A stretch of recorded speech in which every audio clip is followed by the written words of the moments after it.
Oh, hello, Fred. What's going on, everyone? It's been a little bit since we've seen Fred. He's doing just fine. But today, it's actually a little afternoon already. This morning I was running around doing some errands. Got both my Ford and my dually, but got both of those registered finally. Only a month late on that. I've been driving around illegally, but it is what it is.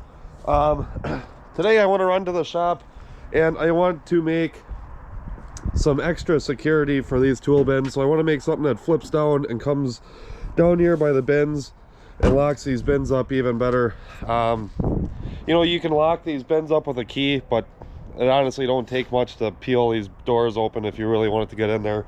So for me personally, I want to have a little extra sense of security with this truck, so I'm going to make something like that. Because tomorrow I'm planning on taking a trip down to Chicago. There's some trade show, something going on down there that I want to go check out. Possibly bring you guys with me. But before I run to the shop, I gotta run and I gotta get some steel for this truck to make the locking mechanism that I'm talking about. And we might try patching the wall at the shop there. But anyways, let's take you guys along and let's get after it. Also, before I forget, to the guy that I ran into at the DMV today, it was nice meeting you.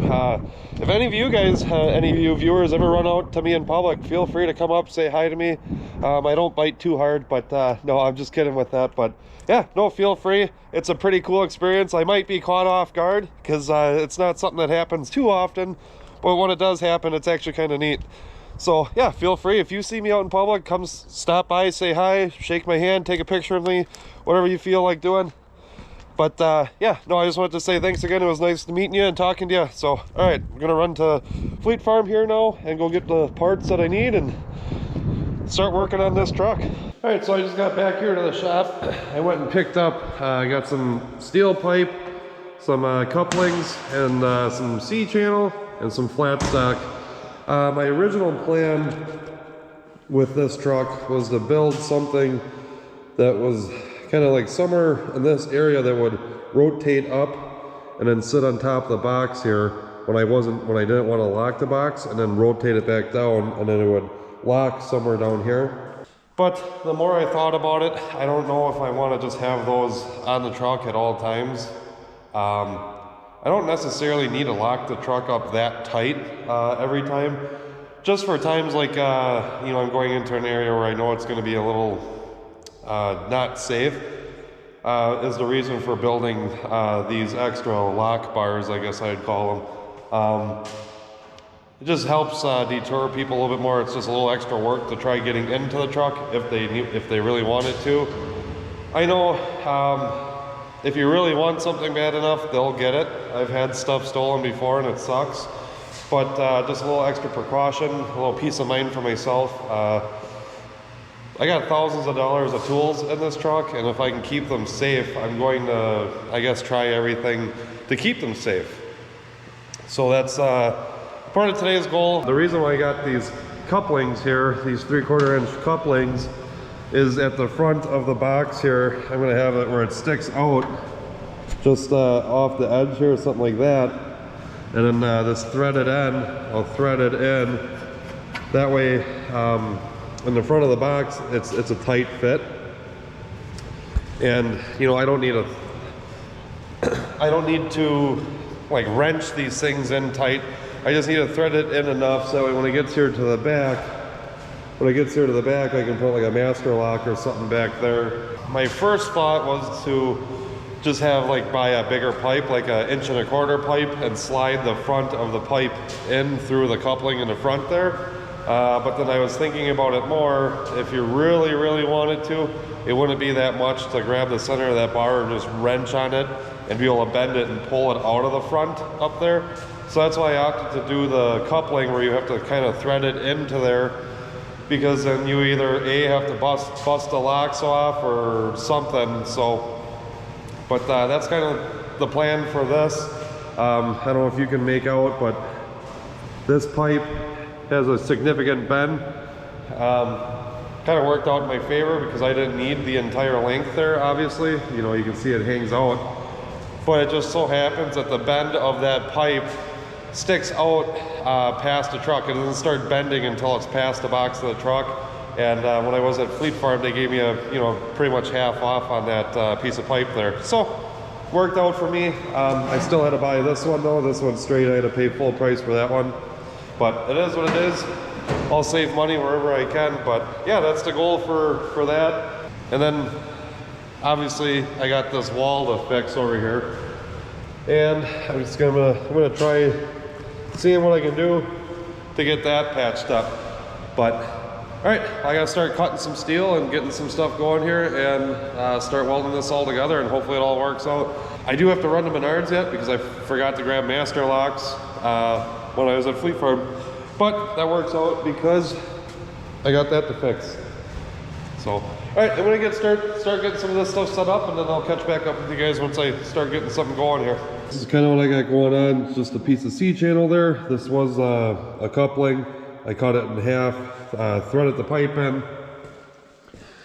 And then back here, I spent probably the past 20 minutes or so trying to figure out what I wanted to do. Any of you guys that do any like metal fabrication or anything like that, you know how you can just stare at something and waste a bunch of time, like this. Something so simple that I was overthinking. It's just a piece of angle iron that I cut up and kind of rounded off the corners and everything. But the plan here is just to drill a hole through the center of this pipe and put a padlock there, and that's what's going to hold this right there. I'm not 100% sure if I'm liking the design yet or not. I mean, it'll work, that's for sure, but yeah, I'm not sure.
So both sides are done to a point. I gotta run to Menards now and go get a padlock to put in at these ends here. So I'll end up drilling a hole through the pipe, through this angle iron, and then bolt that down, or not bolt it down, but lock that down. When I'm at Menards, I'm gonna try finding, I don't know what color you would call this, sun faded black, to paint the spots that I obviously ground down, and whatever else. I believe because I actually painted this box. This box used to be red. I don't know if you can kind of see the color underneath it right there. This truck, when I first bought this truck, it used to just be a standard truck with a normal bed on it. I found this utility box on Facebook Marketplace. Somebody already started sanding it down and prepping it to paint it to match their truck. But they lost interest in doing the project. There was some welding work that had to be done underneath the box, structural work that had to be done underneath the box. So I obviously fixed that all up. Maybe if I think about it, or if I can find the pictures, I can kind of show the process that I did while I was working on this box of welding in plates and cross members underneath this. Making progress.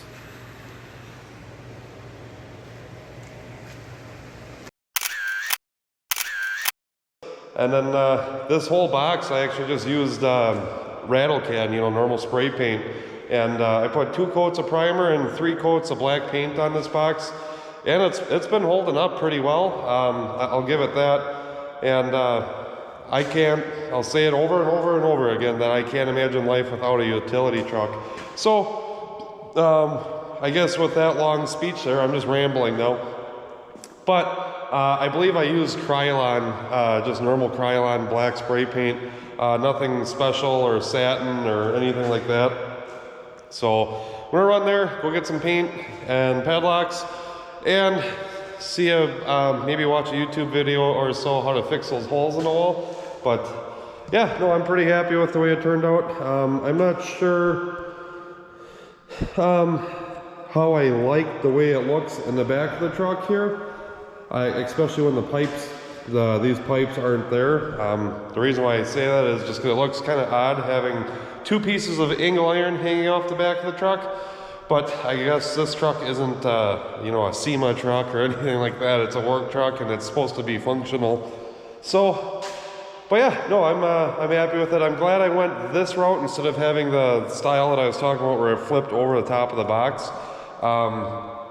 Because if I got the style that flipped over the box, I would need to grab 4 padlocks. I would need to lock each corner. Doing it this way, I only need to buy 2 padlocks because obviously the front is threaded in to those couplings up there. So you're not obviously going to be able to take those off without unthreading this. If there's a will, there's a way. You're still going to get into this box. You're going to need some cordless tools or whatever and just cut the stuff out of the way. But if that's the case, it is what it is. The truck is fully insured for all the equipment that I have in it. I'm just trying to prevent the insurance claim if it ever did come to that point. So, all right, let's run and get some materials and get going with this. All right, the fun part is going to be drilling the holes through the pipe and that flange and making everything work. So, gotta dig out the drill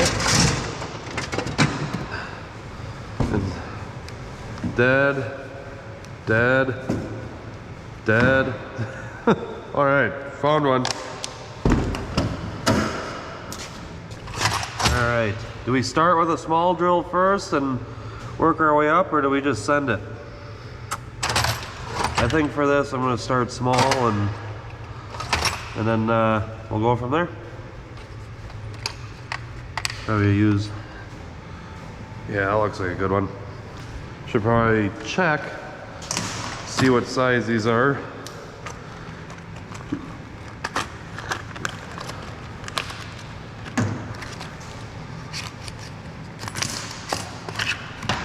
The amount of master locks I've bought in my life is just sickening, just to keep stuff locked up. That looks pretty close, so we'll try that. This would be the driver's side right here. Get this threaded on and see what we can do. That feels tight enough. All right, I need to grab a vice grips, needle nose vice grips. I can pinch it inside there, hold that over, because I didn't take into account for this hinge for the door there, so when you put this in there, it's going to kind of be bent around that hinge, which it'll work, not the end of the world.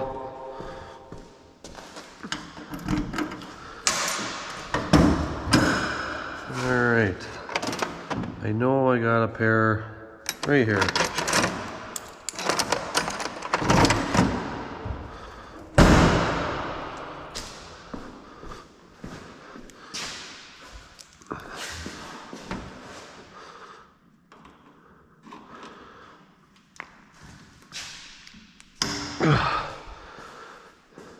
That should work. That should work. Now, just to make sure we get this. Yeah, so even if I go dead center with this, there'll still be plenty lock there, so right on. I'm gonna send it right here.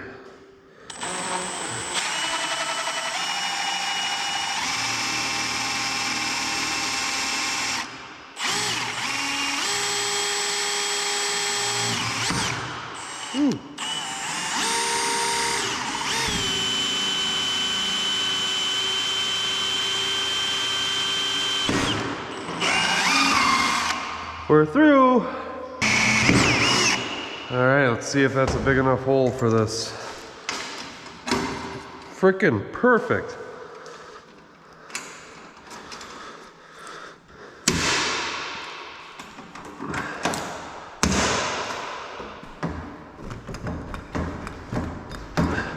Man, you're really gonna have to try cranking on that to get what you want from inside these bins.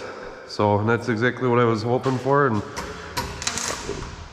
all right, get the other side drilled, and then we'll get some paint and get this stuff all painted up. And I'm not gonna have time today to work on the wall there, fixing those holes. I'm sure you guys are sick of hearing me talking about that.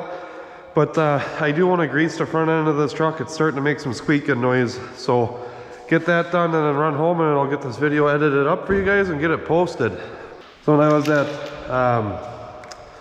Menards, they did not have any Krylon paint there, so I got this flat black paint. I think they'll look somewhat close to what I'm doing. I'm not painting the entire box, so I'm just painting these little spots. I don't know how noticeable they will be, but...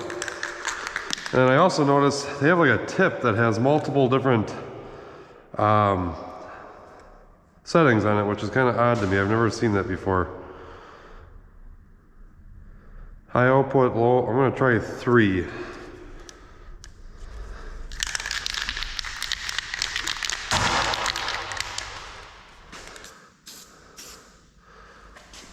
Good thing the truck has some dust on it for the overspray. Not bad, not bad. And I'm painting these pieces with the pipe in it just to protect the threads that painting these pieces that have the couplings that the pipe threads into with the pipe in it to protect the threads that I need for threading everything in. The rest of the threads can get covered up for all I care. So that's the reason behind painting it like this for right now. I think this paint actually matches like spot on, which is awesome. I can't even notice a difference. Obviously it's a little bit shinier right now, but it's also wet, so I'm sure when it dries out, you won't be able to tell at all anyways. Sweet. The only thing that sucks about using Rust-Oleum is it takes like 10 years for the stuff to dry. I guess you can spray upside down with these cans now.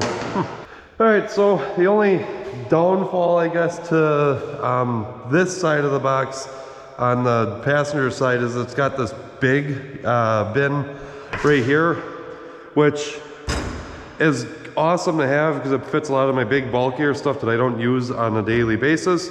But it's nice to have a bin like that, but the only problem is it doesn't lock, it doesn't cover the bottom of the box down here. So whatever I have in that bin is going to be open, you know, if you really want it to pop in there.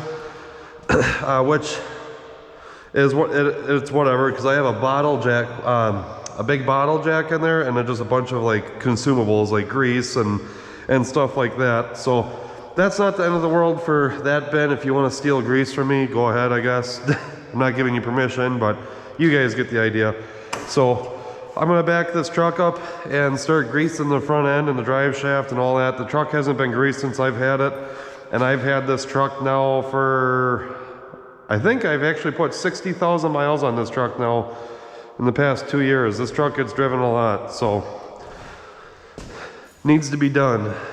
So yeah, I backed the truck up because for whatever reason it's still kind of like damp over here. It's probably because this bucket's still kind of evaporating some of its water out of it. So it is what it is. That infrared heater, it works good, but I don't think I would ever put one in my own shop. I guess put it that way.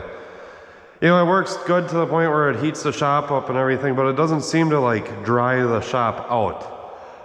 If you had hydronic heating in the floor, this floor would be dry, you know, within an hour of washing anything. That thing, it's been running now for about a week, and there's still wet spots in the concrete here, so it's definitely, I'm kind of happy that I got this building to find out if I like those infrared heaters.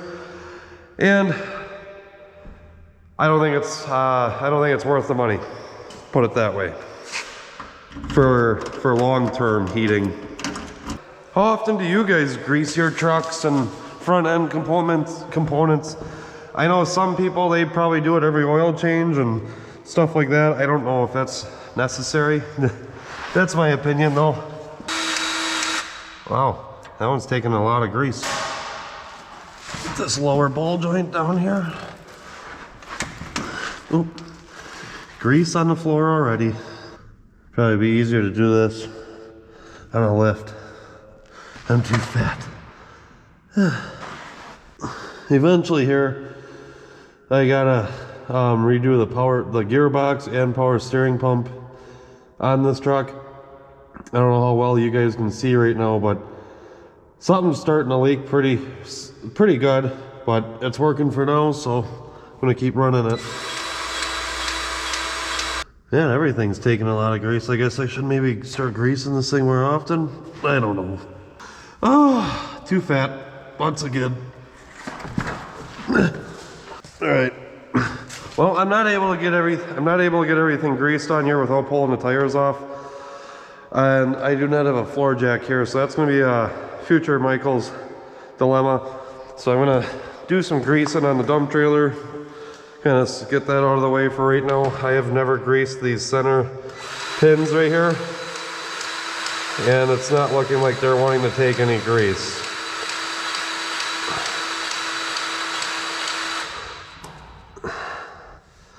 So, something I'm going to have to tear into eventually here and look into. Alright, so obviously I'm not able to grease the whole front end on this truck right now because I can't take the tires off. So that's going to be something that I got to do here later on. I got to get running soon, but I got this pipe back on. It actually was not that difficult to thread and get the holes lined back up again. Just kind of use common sense. If you're sticking out too far, you got to thread it back in. If you're sticking out too far in, you got to thread it back out. So that all works out good. I'm happy with the way that is. That gives me a little bit more peace of mind having those bins locked up like that. Probably hard to tell on camera, but that pipe runs right through the top section of that bin, runs down the center of that one, which this center bin here has all my power tools in it. So yeah, that's all taken care of. I'm gonna get running home here. I'm gonna start editing this video, and we'll catch you guys on the next one. Thanks again for watching. I'll catch back up with you guys on the next video. Thanks again for watching. See ya.